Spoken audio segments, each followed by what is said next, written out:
Olha ela aí, olha ela aí, olha ela aí. Alô, Raniele, boa tarde, tá tudo bem? Melhor agora, nesse dia especial. Boa tarde, Amadeu. Boa tarde a todos que nos acompanham ao vivo, direto de Brasília. Ô, Raniele Veloso, por favor, é incrível, mas a gente tem que falar, né? Presidente da República e o presidente do Congresso discordam. Discordam e não é a primeira vez, né, Amadeu? Dessa vez sobre o sistema eleitoral brasileiro. Não é a primeira vez que Bolsonaro põe em dúvida a apuração dos votos pelas urnas eletrônicas. E ontem, em um evento no Palácio do Planalto, que seria um evento pela democracia, e reuniu ali seus aliados, e inclusive Daniel Silveira, condenado pelo Supremo Tribunal Federal, ele discursou dizendo que quer uma sala para as Forças Armadas fazer a própria apuração. Inclusive, a gente tem a fala do presidente neste momento. Vamos escutar.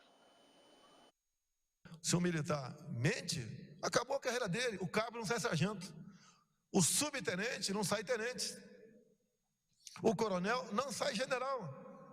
Não tem prescrição para isso. E temos um chefe do executivo que mente. Bom, Amadeu, aí a parte que ele diz que ele mesmo mente, né? No caso, ele se confundiu aí. Ele se confundiu e disse que o chefe do executivo, que é ele, mente, né? Mas ali talvez fosse só mesmo a consciência, não.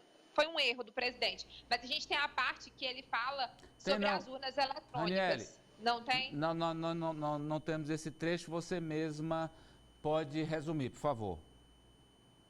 Bom, o presidente Jair Bolsonaro disse que a apuração dos votos é feita em uma sala secreta e com meia dúzia de pessoas. E que, por isso, as Forças Armadas devem ter um espaço também para fazer uma apuração paralela, uma outra apuração desses votos. Isso porque as Forças Armadas foram convidadas pelo TSE para fazer parte de uma comissão de transparência eleitoral e participar do processo. E o presidente disse que espera que as sugestões sejam acatadas. O problema, Amadeu, é que não existe essa sala secreta.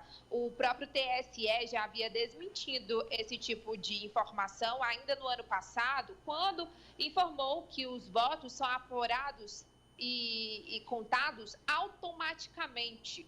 É um sistema de ligação entre as urnas eletrônicas e o próprio TSE na sede aqui em Brasília. Então, portanto, essa informação não procede. E aí o presidente do Congresso já se manifestou nas redes sociais. Vou precisar da ajuda do Farol para poder ler, mas Rodrigo Pacheco garantiu que não há motivo para duvidar do sistema. Ari? Pois não. Vai lá. As instituições e a sociedade podem ter convicção da normalidade do processo eleitoral. A justiça eleitoral é eficiente e as urnas eletrônicas confiáveis. Ainda assim, o TSE está empenhado em dar toda a transparência ao processo desde agora, inclusive com a participação do Senado. Não tem cabimento levantar qualquer dúvida sobre as eleições no Brasil. O Congresso Nacional é o guardião da democracia. Tá, então, o Rodrigo Pacheco fazendo um contraponto a essa fala do presidente Jair Bolsonaro. Ele defendendo esse sistema que é adotado no Brasil desde 1996. Raniele, a ONU se manifesta sobre o processo da justiça aqui no Brasil que acabou levando o ex-presidente Lula para a cadeia e depois o presidente foi solto pelo Supremo e agora um Tribunal de Direitos Humanos da ONU se manifestou sobre o processo.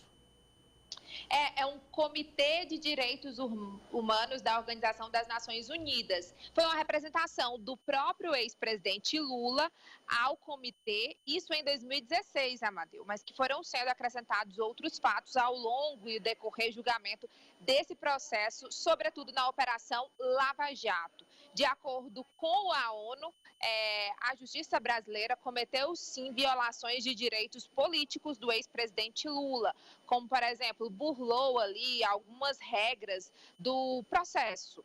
De acordo com o comitê, houve a liberdade de Lula, no caso, quando conversas dele foram capturadas sem autorização, que foram, inclusive, vazadas pelo ex-juiz federal Sérgio Moro, e também, além disso, o direito dele não concorrer em 2018. Moro se pronunciou nas redes sociais, disse que Lula não foi perseguido e que sim foi julgado por ele em primeira instância e por mais 8 juízes.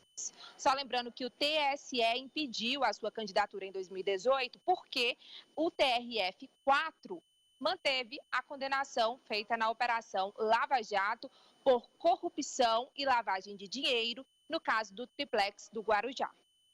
Eu vou ouvir aqui meus dois juristas de plantão, Ananias e João Carvalho. Esse Comitê de Direitos Humanos da ONU, ele está acima dessas questões políticas e eleitorais do Brasil, Ananias. Sim, com certeza. A gente vê que o órgão da ONU, como uma organização internacional, não se atém ao fato político, se atém, nesse caso, aos direitos humanos, se atém nesse fato aos direitos políticos do ex-presidente Lula. Então, é um recurso que foi apresentado no decorrer daquele processo, quando a defesa de Lula já não via no próprio julgamento interno que ele estava sendo seguido de acordo com a legislação. E aí, por isso, recorreu a órgãos internacionais para buscar preservar os direitos políticos de Lula. É uma derrota grande para o ex-juiz Moro, João? É mais uma derrota, mas é bom informar que essa questão do Conselho da ONU, ele não tem não é um julgado, é como se fosse uma consulta, um parecer. Vamos colocar assim.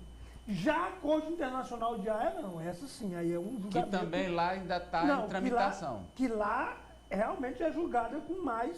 Mas lá está tramitando. Com mais celeridade. Mas também, normalmente, o que vai para a Corte de Haia são crimes mais graves, né? No caso aí, o presidente disse que os direitos políticos dele foram violados. Normalmente, esses julgamentos, Amadeu, não tem muita prioridade. Por quê? Porque não é um dano coletivo. Não se considera um dano coletivo o direito do ex-presidente. É importante o julgamento da Corte da ONU, mas o Tribunal de Haia tem um aspecto mais formalista. E tem um caso aqui que está no UOL, o Jamil Chad informa que também esse comitê da ONU definiu que a interceptação, aquela conversa Lula-Dilma que foi vazada pela Lava Jato e divulgada para o Brasil inteiro, o comitê da ONU disse que foi uma gravação ilegal e a divulgação mais ilegal ainda, e que isso foi uma violação. Mas aí, Amadeu, e aí, só um pouquinho, João. E o próprio juiz Moro